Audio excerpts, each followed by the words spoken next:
StraightallDay.com. Tuned into the show where you learn the discipline to show up day after day, to do the work, the confidence to put yourself out there boldly and authentically, and the mental toughness to continue showing up, doing the work, putting yourself out there, even when the success you've expected to achieve has yet to be achieved. And on top of all this, you get a huge dose of personal initiative. That is the go-getter energy that moves any one of us, including yourself, to go make things happen instead of wait for things to happen. And then we put all this together into a series of frameworks, approaches, insights, strategies, and techniques all underneath the umbrella of one unifying philosophy that is called Work on Your Game. My name is Baldwin, also known as Dre All Day, and welcome to the show.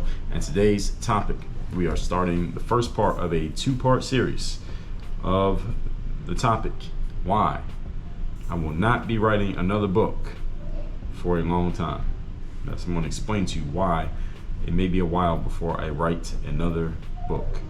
And like I said, I'll explain why that is and the logic behind it shortly. But before we get started, let me tell you all, I have a daily motivation text that I send out free of charge every single day.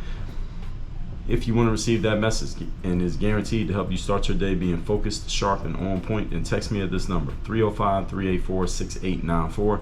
Every morning when a daily motivation text comes out, you shall receive because you are a member of my texting community. Secondly, workonyourgameuniversity.com. That is something that I will be doing for the foreseeable future. All you got to do is go to workonyourgameuniversity.com, where you're going to get access to things like the Bulletproof Mindset Framework, the People Skills Framework, the Business Builder Framework, the Work on Your Game System, the Next Mission Process, where you will get the mindset, strategy, systems, accountability, execution that you need to take your game from where it's at to where it needs to be. You can stop talking about what you need and what you're not doing and what you've been doing a little bit and not doing and being inconsistent with. All of these things, folks, I want you all to keep in mind that your time is limited out here.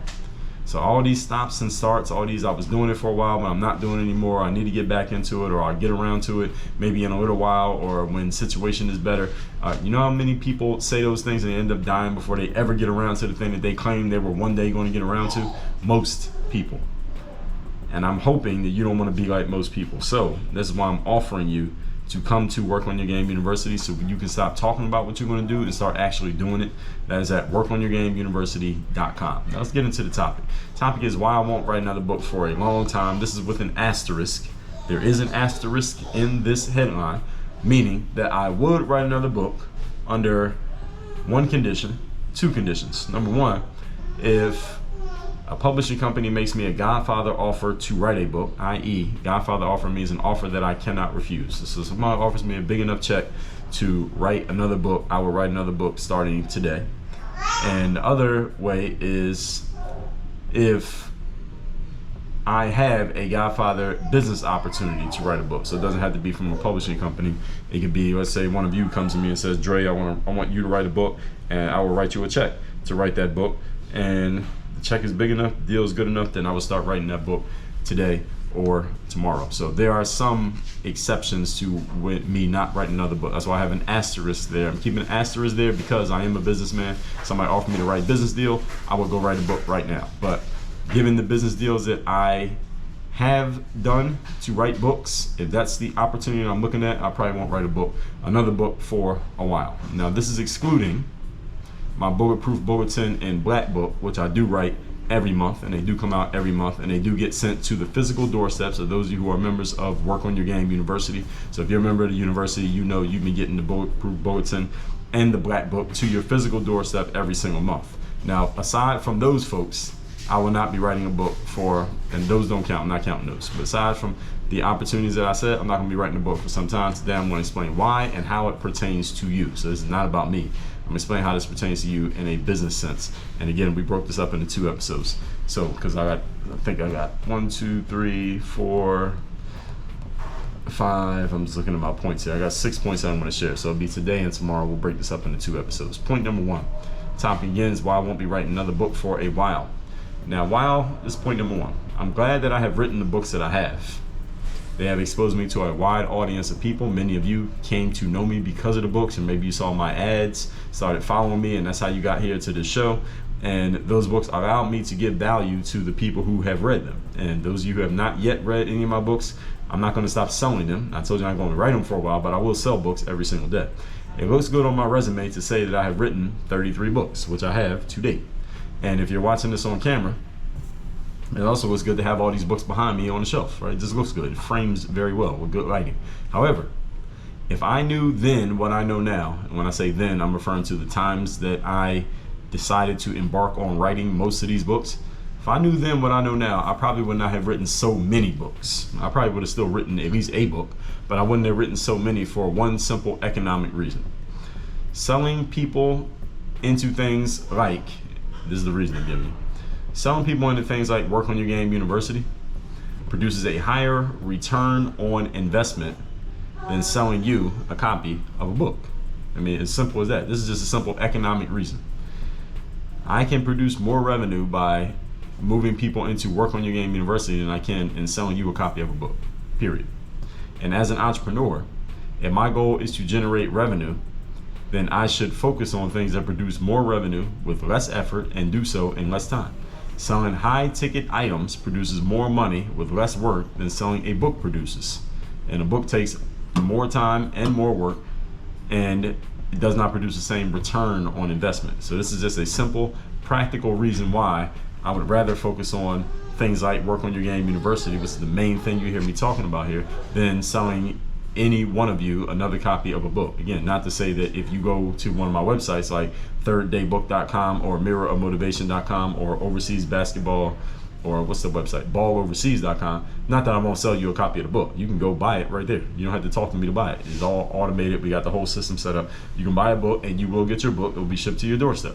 However, I'm not putting my marketing resources into marketing books as nearly as much as I used to. I'm putting the majority of the marketing resources that get used here at Work on Your Game are focused on Work on Your Game University, for the simple revenue practical reason, also because of the ROI for the user.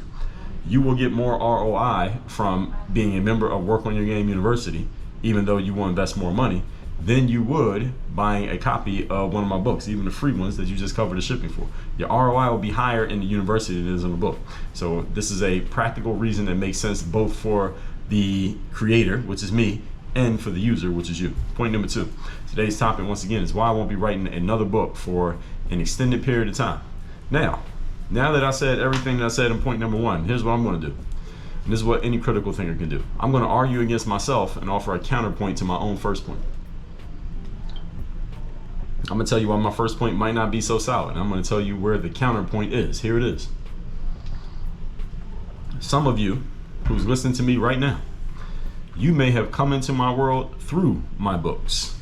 You didn't come into my world because of Work on Your Game University. You came into my world because you saw an ad that I had on Facebook or on Instagram, or you saw a link, or you heard about me on somebody's podcast, and I said, I'll give you a free copy of this book. All you got to do is cover the shipping. You paid the $9 for the shipping, and you got one of my books, and that's how you came into my world. Whether you ordered the book, you got a free copy, you saw an ad, you started following my material, you were glad, you got deeper into my world, and then eventually you got into something maybe was a bigger investment than a book. But had it not been for that book that you first heard about me through, maybe you would not know about me in the first place. You might not have even known about me had I not been advertising that book or marketing that book or talking about it on whoever's podcast you heard me on. If it wasn't for me promoting the book, you wouldn't know about me. And this is a good counterpoint to what I said in the first point, because if all I was ever talking about was Work on Your Game University, some of you might not have paid attention. But because I said a book, and you understand the concept of a book, and you understand that the book's free, all you got to do is cover the shipping. You got that it might be $10. You were okay with parting with $10 to give this guy who you never heard of a shot. But if I'm just talking about Work on Your Game University, you're like, well, what is Work on Your Game University? I already got a college degree, Dre. What do I need to go to some university for? You understood this a little bit differently than what this ended up being. And that is a great counterpoint to, again, what I said in the first point. And because of that, I accept this counterpoint. And to that, I say, hey, I can say that's true. All right, some of you, this is very true. You found me through the book. However, here's my counterpoint to the counterpoint. I would accept the trade-off of some people not finding out about me because the book wasn't there, and instead taking those same resources that I put into marketing or advertising a book, and instead redirecting them towards selling something that was a higher return on investment offer. Again, that's a higher return on investment for me and a higher return on investment for you. In the long run, focusing on, let's just say, Work on Your Game University will generate more money than focusing on getting you to go get a free copy of the Mirror of Motivation. Simple as that. Now, there is also another counter argument that I'm not going to make here of people who have the concept of the value adder. And I've talked about the value adder. I'm not sure if I talked about it on a podcast episode. Let me see if I did. No, it wasn't here. It's inside the university. Inside of Work on Your Game University, I actually have a training on the concept of the value adder, where I explain what the value adder is on simple terms. For those of you who are not familiar with it, is basically taking people from spending a little bit of money and then getting them to spend a little bit more, and then eventually up to the big thing. So it's like taking steps up a ladder. You climb the ladder, and each step they spend a little bit more money. So let's say they come in on something free, then you ask them for $10, then they buy something for $50, then they buy something for $200, then they buy something for $800, then they buy something for $2,000, then they buy something for $10,000. All right, but you have to have products at each one of those levels in order to move them up the ladder. That's the concept, general concept of the value adder. If you want to know how to build your own value adder, I have a training inside of Work on Your Game University where I explain exactly how it works. That's a counter to my counter, a counter to the counter to the counter, and there is an argument for that. But at the same time, there is a way to get people to the top of your ladder without them having to take all the steps. They can actually take an elevator. They can go straight there. So that's the counter to the counter to the counter, if I got that right. Moving on to point number 3. Today's topic, once again, is why it will be a while before I write another book.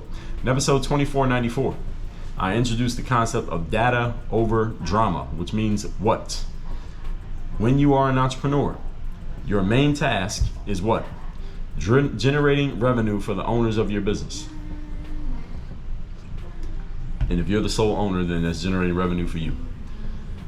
Therefore, since your main task is generating revenue, you should be well versed in math, because revenue is about numbers, it's about money. Even if you are not well versed in math, then you need to be well versed in using a calculator. So you need to be well versed in having a tool that can do math very well. Calculators are pretty good at math the last time that I checked. So here's my $250,000 math. And for those of you entrepreneurs out there, if you want to make $250,000 selling books, and I wrote this in an article, so any of you who didn't read that article, you should look it up on my Facebook page, or I also have a post on Instagram where I talked about this. If you want to make $250,000 selling a $15 book, you have to sell 16,667 copies of that book in a year. If you want to make $250K in a year, you got to sell 16,667 books. Does that seem like a lot of books? It should, because that's a lot of books. That's more books than most authors sell of any book ever that comes out. You got to do that all in 1 year at $15 a pop, and that's not counting your expenses in marketing the book, printing the book, shipping the book, advertising the book. If you're selling this on Amazon, it's not counting the cut that Amazon takes, and is the fact that you are selling on somebody else's platform, so you don't have control. If you are selling, for example, so that's one part of it. That's one piece of entrepreneur math. 16,667 $15 books you have to sell to make $250K, and then understand that a book is not a repeatable product. All right, it's not like they use it, then they go get another copy of the same book. Once you sell that person a book, you can't sell them the same book again. So now you got to go get 16,667 more different customers the next year. Does that seem easy or hard? I mean, just looking at the numbers, again, there are 365 days in a year, folks. That means you got to sell 46 books a day. 46 copies sold per day in order for you to make $250,000 a year on a $15 book, and that's not counting your expenses and costs. What if instead you decided you want to sell a course for $97? All right, Jerry, I get it. I'm not going to sell a book that costs this. The time cost is a little bit too much. I'm going to be selling instead a $97 course, Dre. What do you think about that? It doesn't have as much overhead as a book, which is true. You would need 2,577 registrants if you're selling your course for $97. 2,577 people need to sign up for your course at $97 a pop for you to make that. That's not counting any fees. You sold that same course instead for $297. You only need 842 registrations. Now that sounds a little bit more gettable. 842, it's not that hard, right? If instead of all this, you are selling a $25,000 coaching program or a $25,000 mastermind or a retreat, guess how many people you need to get to $250,000? You need 10 people. If you're selling a $25,000 offer you only need 10 people to take you up on the offer in order for you to make $250,000. Now at this point, what happens with a lot of people is we come into a mindset issue. Here's the mindset issue. Many of you incorrectly believe that selling a $15 book is quote unquote easier than selling a $25,000 program. And you have surmised that because it's selling a $15 book is easier, you can sell a lot more of those, the book that is, than you would be able to sell a $25,000 coaching program. Well, first of all, this is incorrect on a theoretical level. It's incorrect because it's more of a reflection of your mindset around money than it is a truism about how people actually spend money.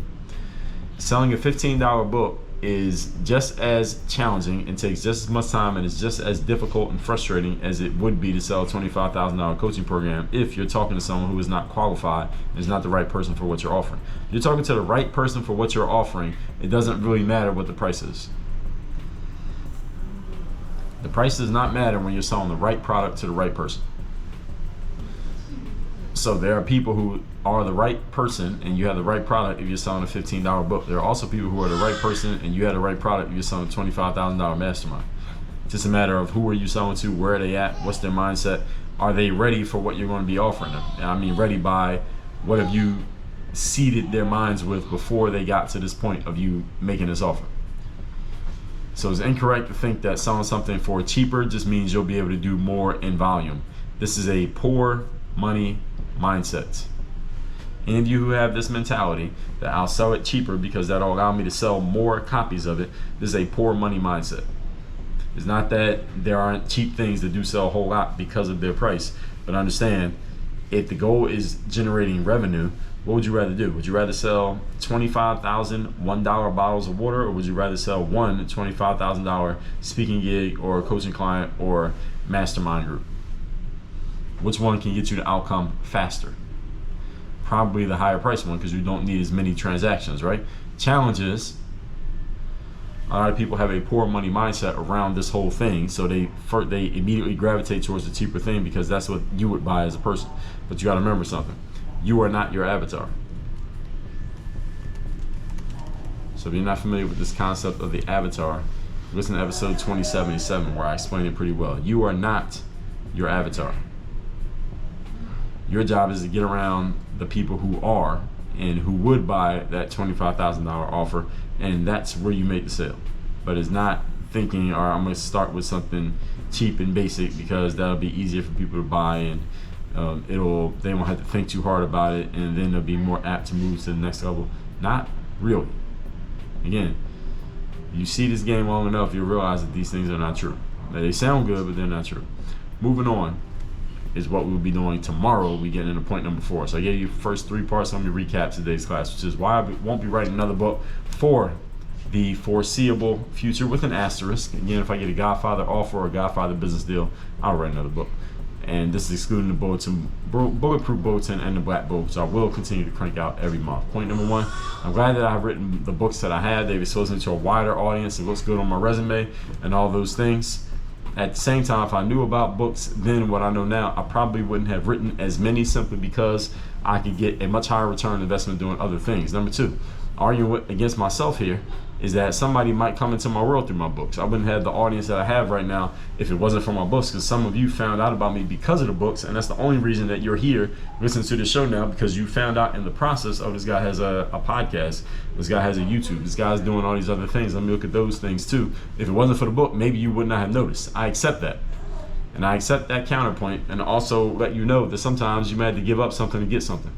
I would have willingly given up, let's say 7, 8, 10 of the books that I've written, and to instead have the same people that bought those books have instead joined into Work on Your Game University.